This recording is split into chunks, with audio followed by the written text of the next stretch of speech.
नाजरीन, इस वक्त एक बड़ी खबर सामने आ रही है। पुलवामा और उड़ी हमले का मामला।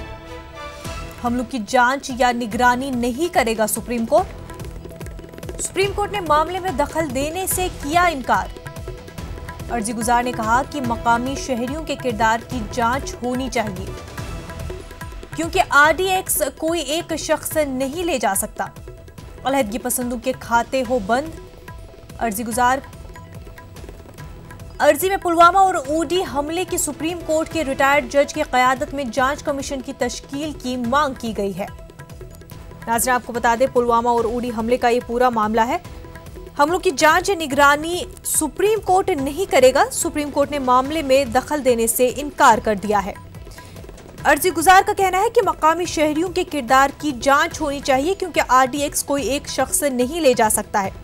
साथ ही अर्जी गुजार का यह भी कहना है कि अलहदगी पसंदों के खाते बंद होने चाहिए।